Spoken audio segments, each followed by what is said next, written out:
महाशिवरात्रि के ठीक अगले दिन केदारनाथ धाम में हुआ एक ऐसा चमत्कार जिसने भगवान केदार के सभी भक्तों की नींदें उड़ा दी हैं। आधी रात में घटी इस अद्भुत घटना ने लोगों को रहस्य में डाल दिया है। सभी शिव भक्त चौकन्ने हो गए हैं और लोग इस चमत्कार का अर्थ खोजने में लगे हुए हैं, क्योंकि केदारनाथ धाम की ये घटना कोई साधारण घटना नहीं है जिसे नजरअंदाज किया जा सके। इस प्रकार की चमत्कारी घटनाएं बहुत कम देखने और सुनने को मिलती हैं। इसलिए भक्त ये जानना चाहते हैं कि आखिर इस चमत्कार के माध्यम से भगवान क्या इशारा करना चाहते हैं। महाशिवरात्रि के ठीक अगले दिन आधी रात में हुआ ये चमत्कार आखिर क्या संकेत दे रहा है और क्या ये चमत्कार शुभ है या अशुभ है? केदारनाथ धाम में घटी इस रहस्यमयी चमत्कार की कहानी को जानने के लिए वीडियो को अंत तक देखिएगा, क्योंकि इस वीडियो के अंत में हम आपको उस चमत्कार से जुड़े एक ऐसे रहस्य के बारे में बताएंगे जिसे जानकर आप स्वयं सिहर उठेंगे। तो आखिर क्या है पूरी कहानी, आइए जानते हैं। लेकिन वीडियो शुरू करने से पहले जय बाबा केदारनाथ कमेंट करना बिल्कुल भी मत भूलिएगा। भगवान केदारनाथ की कृपा आपके घर परिवार पर सदैव बनी रहेगी। वृंदावन की 100% असली श्री भक्तमल तुलसी माला राधा नाम के साथ पाएं कृष्ण संदेश, संपूर्ण भगवत गीता, ग्रहों से लेकर स्वास्थ्य संबंधी समस्याओं के निवारण के लिए आज ही धारण करें। बात महाशिवरात्रि से ठीक एक दिन बाद यानी रविवार 19 फरवरी की है।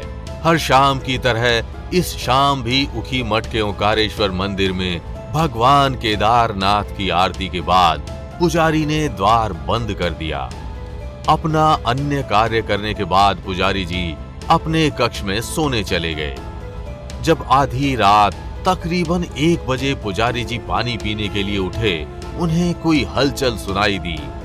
जब वे अपने कक्ष से बाहर निकले तो उन्हें महसूस हुआ कि यह हलचल मंदिर से ही आ रही है। जब वे मंदिर के पास पहुंचे तो उन्हें सही में मंदिर के अंदर किसी के होने का एहसास हुआ।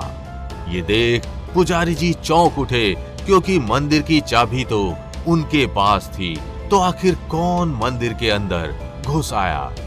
घबराते हुए पुजारी जी ने दरवाजा खटखटाया और कुछ देर बाद जैसे ही उन्होंने दरवाजा खोला, अंदर कोई नहीं मिला। पुजारी ने उस कक्ष के चारों ओर देखा। उन्होंने भगवान की सभी मूर्तियां देखी, लेकिन जब उनकी नजर मूर्ति के पास पड़े, थाली पर पड़ी, तो वे चौंक गए, क्योंकि उन्होंने जो भी प्रसाद भोग में चढ़ाया था वो सब खत्म हो चुका था। इसका अर्थ ये था कि उस वक्त यहाँ स्वयं केदारनाथ भोग खाने आए थे और वे पुजारी के आने के बाद वहां से चले गए। इस घटना के बाद पुजारी जी पूरी तरह सिहर गए और अगले दिन उन्होंने इसकी सूचना अन्य लोगों को दी। कुछ लोगों का मानना है कि हो सकता है उस दिन पुजारी जी भोग लगाना भूल गए हों और थाली पहले से ही खाली हो। वहीं कुछ लोग इसे पुजारी जी का भ्रम मान रहे हैं। हालांकि सच्चाई जो भी हो, लेकिन ये सच है कि सर्दियों में केदारनाथ उखी मठ के ओंकारेश्वर मंदिर में ही वास करते हैं। जिस प्रकार सर्दियों में बद्रीनाथ के कपाट बंद हो जाने के बाद भगवान बद्री नारायण की पूजा जोशी मठ के नरसिंह मंदिर में की जाती है, ठीक उसी प्रकार केदारनाथ के कपाट बंद होने के बाद उनकी पूजा उखी मठ के ओंकारेश्वर मंदिर में की जाती है। उखी मठ को भी एक महत्वपूर्ण तीर्थ स्थल माना जाता है, जो रुद्रप्रयाग से तकरीबन 41 किलोमीटर की दूरी पर स्थित है। सर्दी आने से पहले केदारनाथ की मूर्ति को डोली में रखकर उखी मठ के ओंकारेश्वर मंदिर में स्थापित किया जाता है और सर्दियों के मौसम में इनकी यहीं पूजा की जाती है। ऐसा माना जाता है कि बाणासुर की बेटी उषा और श्री कृष्ण के पौत्र अनिरुद्ध की शादी यहीं संपन्न हुई थी। उषा के नाम से ही इस स्थान को उखी मठ के नाम से जाना जाता है। उखी मठ के ओंकारेश्वर मंदिर में ही ये अद्भुत चमत्कारी घटना घटी थी।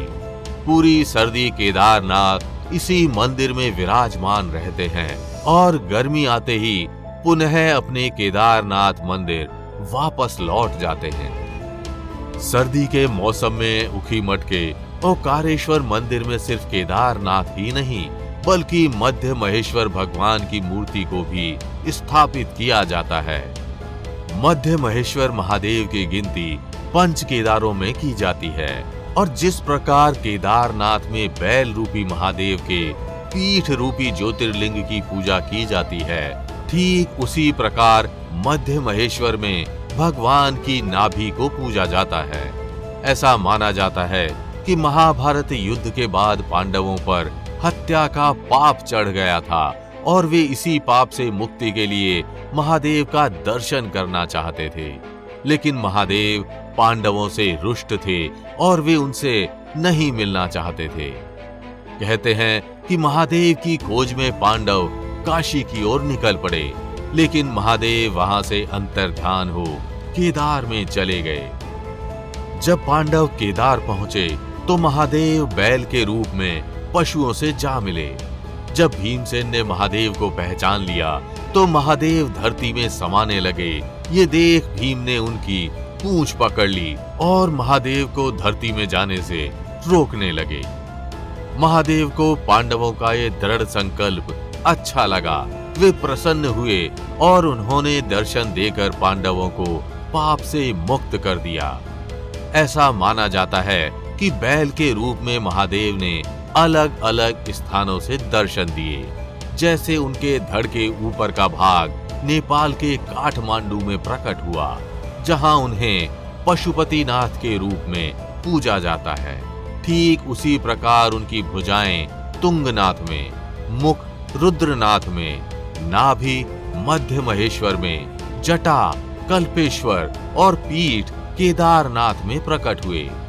तुंगनाथ, रुद्रनाथ, मध्य महेश्वर, कल्पेश्वर और केदारनाथ को पंच केदार के नाम से भी जाना जाता है। हिमालय के जिस क्षेत्र में पंच केदार मौजूद हैं, उसे प्राचीन काल में केदार खंड के नाम से जाना जाता था। ये क्षेत्र पूर्ण रूप से महादेव को समर्पित है और पंच केदारों का निर्माण स्वयं शिव जी के अंगों से हुआ है। पंच केदारों में केदारनाथ को सर्वप्रथम माना जाता है और यहाँ महादेव के केदारेश्वर महादेव स्वरूप की पूजा की जाती है। तो आप कब केदारनाथ के दर्शन करने जा रहे हैं? हमें कमेंट करके जरूर बताइएगा और अगर वीडियो अच्छी लगी हो तो इसे लाइक व शेयर कर चैनल को सब्सक्राइब करना बिल्कुल भी मत भूलिएगा।